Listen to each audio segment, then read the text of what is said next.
Halo teman-teman semua, kembali lagi bersama saya, Denny Arya di NPM 2042067. Nah, di video kali ini, lupa. Baiklah, sebelumnya terima kasih langkah dari saya, Namo Sang Yendaya, Namo Buddhaya. Ya, di video kali ini, saya akan memberikan suatu pembelajaran mengenai topik Buddhis kembali. Semoga ajaran ini bermanfaat untuk teman-teman semua. Nah, penasaran kan tentang apa? Yuk kita simak video berikut ini. Nah, jadi di video kali ini saya akan membahas mengenai Brahma Wihara. Apa itu Brahma Wihara? Nah, Brahma Wihara ini merupakan 4 sifat luhur yang dimiliki oleh Sang Buddha. Nah, gimana kita bisa meresapi 4 sifat luhur ini? Nah, dan apa-apa saja sifatnya?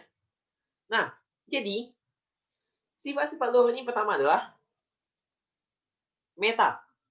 Yang kedua itu ada karuna. Yang ketiga ada mudita. Dan yang keempat ada UPK. Nah, jadi yang pertama dulu kita bahas meta. Apa itu meta? Meta itu merupakan perasaan cinta kasih. Yang kedua ada karuna. Nah, yang kedua karuna ini artinya adalah kasih sayang.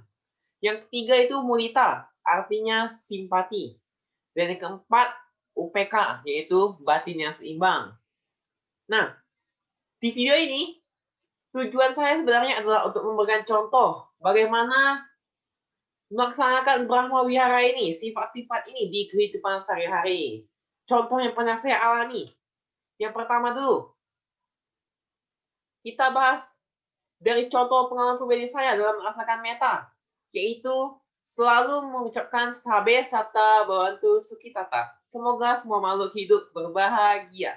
Nah, jadi baik dalam aktivitas kehidupan sehari-hari, saya saat sedang bermeditasi, contohnya, nah, jadi bagi sehari-hari atau pada saat meditasi, pasti kita akhiri selalu dengan sabe sata bawatu suginata. Semoga semua makhluk hidup berbahagia. Ini merupakan salah satu contoh dari meta. Contoh yang kedua, supaya teman-teman lebih mengerti. Contoh yang kedua yaitu saya mengembangkan rasa cinta kasih kepada makhluk lain.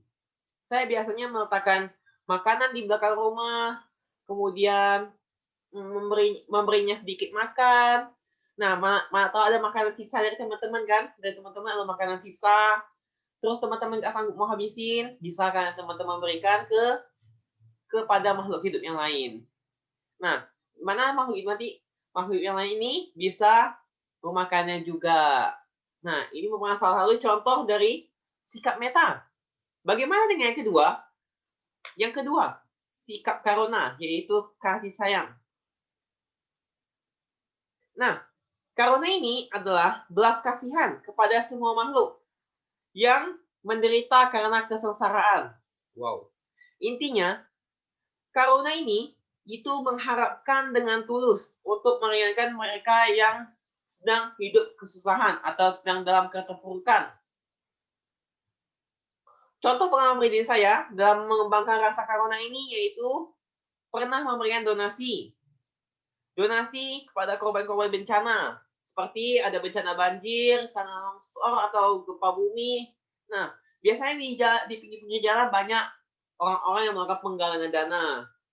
Nah, dengan kita memberikan donasi, walaupun sedikit, kita tetap mengembangkan rasa karuna ini.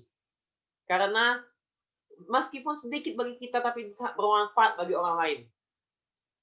Nah, contoh yang kedua, yaitu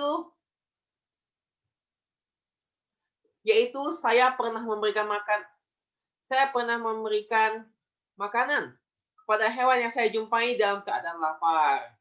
Nah, misalnya, pasti teman-teman pernah merasain juga, contohnya saya sendiri pernah merasain. Ada suatu ketika, kucing yang berada di pinggir jalan sangat membutuhkan makanan. Dan dia tidak mampu memiliki makanan. Dia tidak bisa menemukan makanan. Kadang-kadang kucing ini seperti bilang, meow meow itu kepada teman-teman. Nah, itu seperti dia mencoba untuk meminta makan. Nah, alangkah baiknya pada saat itu teman-teman memberikannya sedikit makanan. Karena itu tandanya kucing itu lapar. Dia sangat membutuhkan makanan. Nah, dan apabila kita memberikan, kita sudah menerapkan sikap dari karuna ini. Nah, terus yang ketiga. Yang ketiga ini adalah mudita, yaitu rasa simpati. Rasa simpati ini turut bergembira terhadap kesuksesan, kemakmuran, dan prestasi yang diraih oleh orang lain. Ini adalah pengharapan tulus agar orang lain terus menikmati kekayaan, kedudukan, kemajuan, kebahagiaan, dan lain sebagainya. Contohnya di pengalaman pribadi saya mengenai mudita ini, yaitu keluarga saya atau saudara saya yang usahanya sukses. Ia merayakannya, saya pun turut berbahagia. Nah, kita pun pasti turut berbahagia kalau apabila keluarga kita itu ada yang sukses. Atau kesuksesan yang telah mereka peroleh dan selalu berharap semoga mereka tidak kehilangan keberhasilan atau kebahagiaan mereka selama mereka merasa sukses. Nah, dengan adanya rasa seperti itu, kita sudah bisa mempraktikkan rasa sikap mudita. Kemudian, contoh yang kedua, yaitu ketika saya menghadiri perayaan di misalnya ada turnamen-turnamen itu, teman saya sedang ikut berlomba. Terus teman saya pas itu juara satu. Teman saya itu juara satu. Pasti dia itu sangat bangga dengan apa yang diperolehnya. Dia pasti, wow, pasti excited banget kan? Pasti sangat gembira banget. Nah, kita sebagai temannya harus bisa menerapkan rasa mudita. Kita simpati terhadapnya.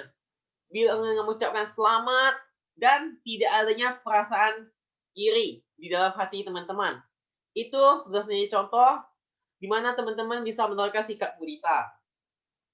Selanjutnya, yang keempat, yaitu UPK. UPK ini adalah keseimbangan batin dengan memandang yang benar dan tidak. Memancarkan UPK adalah untuk merenungkan setiap orang mewarisi karmanya masing-masing. Apapun yang terjadi, baik atau buruk, adalah karena karmanya itu sendiri. Contohnya, di pengalaman pribadi saya dalam kehidupan sehari-hari, saya itu pernah dihina dan diejek secara terang-terangan, tetapi saya hanya mengabaikan saja. Abaikan saja. Nah, abaikan saja.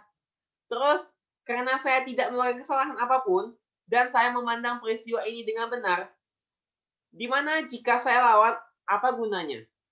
Justru dengan kita melawan, permasalahan lain itu akan timbul. Dan apabila permasalahan timbul, akan timbul pula masalah lain yang lebih besar.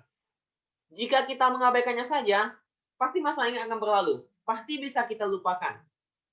Nah, jadi angka baiknya kita harus bisa melihat sisi baik dan sisi buruknya. Itulah dari sikap UPK, yaitu pengembangan batin. Supaya batin kita ini bisa seimbang. Contoh yang kedua, yaitu saya pernah diomongin yang jelek-jelek di belakang sama teman saya. Di belakang. Tadi kan secara terang-terangan. Sekarang di belakang.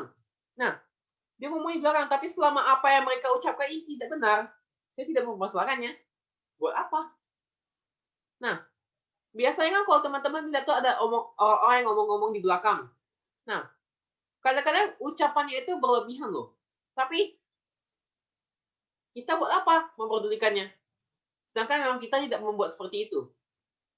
Nah, oleh sebab itu, teman-teman pikirkanlah matang-matang apakah permasalahan ini perlu diperdebatkan. Nah, oleh karena itu sikap mudita ini sangat penting. Di mana kita mengembangkan batin kita, melihat sisi baik dan sisi buruk. Nah, jadi cukup sekian video yang bisa saya berikan. Semoga bermanfaat bagi teman-teman semua. Mohon maaf bila ada kesalahan, baik itu dalam tutur kata dan dalam pengucapan yang tidak mengenakan di hati teman-teman semua. Akhir kata, terima kasih atas dari saya. Namo Sang Hyang Budaya, Namo Buddhaya. Sampai jumpa lagi di video saya berikutnya. Dah.